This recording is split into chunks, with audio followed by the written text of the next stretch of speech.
வணக்கம், நான் டாக்டர் பிரபு பேசுகிறேன். மூளை நரம்பியல் அறுவை சிகிச்சை நிபுணர், ஈரோட்டிலேருந்து உங்ககிட்ட பேசிகிட்டு இருக்கேன். தலைக்காயத்தை பற்றி நம்ம பேசிகிட்டு இருக்கோம். கிட்டத்தட்ட தலைக்காயத்தோட இறுதி கட்டத்துக்கு வந்துட்டோம். இன்றைக்கி நான் 2 விஷயங்களை பற்றி நான் உங்ககிட்ட சொல்ல போகிறேன். ஒன்று தலைக்காயம் பட்டவங்க சில பேர் அந்த லூசிட் இன்டர்வல் அப்படின்னு நாங்கள் சொல்லுவோம். என்னென்னா,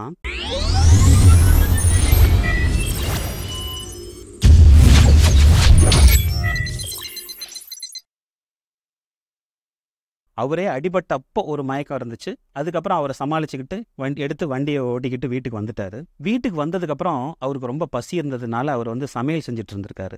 சமையல் செஞ்சுட்டு இருக்கும்போது திடீர்னு கொலாப்ஸ் ஆகி கீழே விழுந்துட்டாரு. அவரை திருப்பியும் ஹாஸ்பிட்டலுக்கு எடுத்துகிட்டு போயிருக்காங்க. ஹாஸ்பிட்டலில் போய் அவர் ஸ்கேன் பண்ணி பார்க்கும்போது அவருக்கு பெரிய எக்ஸ்ட்ரா டியூரல் ஹெமரேஜ். கடைசியில் அவர் இறந்துட்டார். அவரை காப்பாற்ற முடியல. ஆப்ரேஷன்லாம் பண்ணி என்னென்னமோ நாங்கள் ட்ரீட்மெண்ட் கொடுத்து அவரை நாங்கள் காப்பாற்ற முடியல. அதாவது இதை நான் எதுக்காக சொல்கிறேன்னா, அடிபட்டப்போ அவருக்கு மயக்கம் வந்திருக்குது. திருப்பியும் வீட்டில் மயக்கம் போட்டிருக்காரு. இந்த 2 மயக்கத்துக்கும் இடையில அவர் கான்சியஸா இருந்திருக்காரு. So consciousness between 2 unconscious state, இதுதான் நாங்கள் லூசிட் இன்டர்வல் அப்படின்னு சொல்கிறோம். உங்களுக்கு அடிபட்டப்போ மயக்கம் வந்துச்சுன்னா தயவு செஞ்சு நான் சொல்கிறது என்னென்னா, உடனடியாக மருத்துவரை போய் பார்த்து தேவைப்பட்ட ஸ்கேன் எடுத்து ஏதாவது தொந்தரவு இருக்கான்னு பார்த்துக்குங்க. ஏன்னா அதை நீங்கள் சாதாரணமாக எடுத்துகிட்டு வீட்டுக்கு இல்லை ஒன்றும் இருக்காது நீங்கள் வீட்டுக்கு வந்தீங்கன்னா சில நேரம் இந்த எக்ஸ்ட்ரா டியூரல் ஹெமரேஜ்னு சொல்லக்கூடிய அந்த ரத்த கசிவு உங்கள் உயிருக்கே ஆபத்தாக முடியலாம். ஏன்னா எக்ஸ்ட்ரா டியூரல் ஹெமரேஜ் சில நேரம் இந்த மாதிரி கொஞ்சம் கொஞ்சமாக அது ரத்த கசிவு ஏற்பட்டு அது மூளை அமுத்தி நம்ம உயிருக்கே ஆபத்தை ஏற்படுத்தலாம். ஸோ அந்த லூசிட் இன்டர்வல்ங்கிறத நான் ஏன் சொல்ல வரேன்னா, கண்டிப்பாக அடிபட்டப்போ உங்களுக்கு மயக்கமோ இல்லை வாந்தியோ இல்லை ஏதாவது ஒரு சின்ன தொந்தரவு இருந்தாலும் நீங்கள் உடனடியாக மருத்துவரை போய் பார்த்து அதுக்கான ட்ரீட்மெண்ட் எடுத்து,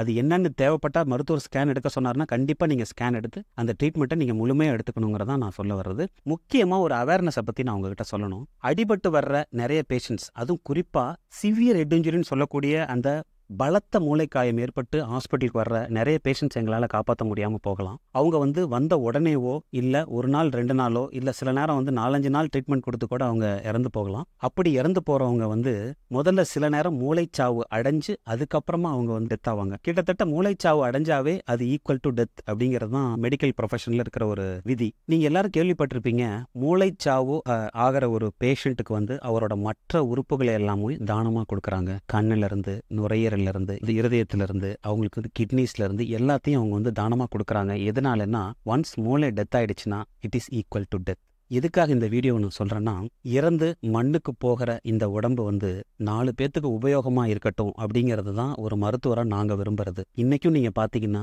நம்ம இந்தியாவில், தமிழ்நாட்டில் நிறைய பேர் கண் இல்லாமலும், இருதயம் கிடைக்காமலும், கிட்னி கிடைக்காமலும், அது கிட்னி கிடைக்காம இருக்கிற நிறைய பேஷண்ட்ஸ், அதாவது கிட்னி டிசீஸ் CKDன்னு சொல்லக்கூடிய கிரானிக் கிட்னி டிசீஸ் பேஷண்ட்ஸ் நிறைய பேர் இன்னைக்கு ரெஜிஸ்டர்ல ரெஜிஸ்டர் பண்ணி அவங்களுக்கு ஏதாவது ஒரு கிட்னி கூட கிடைக்காதா அப்படிங்கிற மாதிரி எதிர்பார்த்துட்டு இருப்பாங்க. இந்த மாதிரி ஒரு கிட்னி கிடைச்சா கூட அவங்களோட டோட்டல் லைஃபே மாறிடும். அதே மாதிரி கண், அதாவது கார்னியான்னு சொல்லக்கூடிய அந்த கண் டிரான்ஸ்பிளான்ட் பண்றவங்களுக்கு அந்த கண் பார்வை கிடைச்சிச்சுன்னா இந்த உலகத்தையே அவங்க பார்க்கறதுக்கு வாய்ப்பு இருக்கு. இறந்ததுக்கு அப்புறம் மண்ணுக்கு போகக்கூடிய இந்த உறுப்பு யாராவது ஒருத்தருக்கு பயனாகட்டும். நான் எதுக்காக இந்த அவேர்னஸ் சொல்றேன்னா, அந்த டெசிஷனை பேஷண்ட்ஸ் எடுக்க மாட்டாங்க. சில நேரம் பேஷண்ட்டே தெரிஞ்சுக்கிட்டாங்கன்னா, அதாவது நம்ம உறுப்பு மண்ணுக்கு போகிறதுக்கு பதிலாக யாருக்காவது கிடைக்கட்டும்னா அவங்களும் விரும்புவாங்க. அதனால நான் எதுக்காக சொல்லணும்னா, ஃபேமிலி மெம்பர்ஸ் நீங்கள் கண்டிப்பாக இந்த டெசிஷன் எடுக்கணும். இது கம்பல்ஷன் கிடையாது. இந்திய கவர்மெண்ட் இது கம்பல்ஷனாக கொடுக்கல. இது ஆப்ஷனல் தான். ஃபர்ஸ்ட் டிகிரி பிளட் ரிலேட்டிவ்ஸ், அதாவது பையனாக இருந்தால் அவங்க அம்மா அப்பா, இல்லை ஹஸ்பண்டாக இருந்தால் ஒய்ஃபாக இருந்தால் ஹஸ்பண்ட், இவங்க இந்த முடிவு எடுக்கலாம். கண்டிப்பாக மண்ணுக்கு போகிற அந்த உறுப்பு யாருக்காவது ஒருத்தருக்கு உபயோகமாக இருக்கணுங்கிறதான் எல்லாரும் விரும்புறது.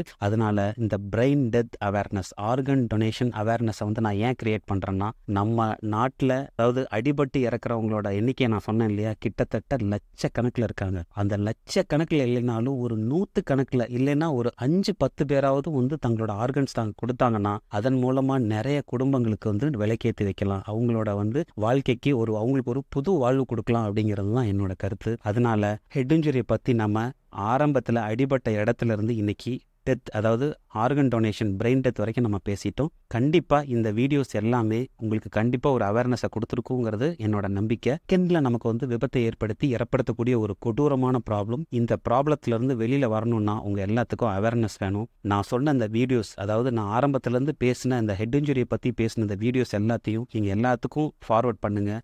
இந்த அவேர்னஸை நமக்கும், நம்ம குடும்பத்துக்கும், நம்ம சமுதாயத்துக்கும், நம்ம இந்திய திருநாட் ஏற்படணுங்கிறது தான் என்னோட ஆசை. கண்டிப்பாக இதை நீங்கள் பண்ணுவீங்கன்னு நினைக்கிறேன். எல்லாரும் லைக் பண்ணுங்கள், ஷேர் பண்ணுங்கள். உங்களுக்கு ஏதாவது தேவைன்னா கமெண்ட் பண்ணுங்கள். நான் கண்டிப்பாக அதுக்கு ரிப்ளை பண்ணுறேன்.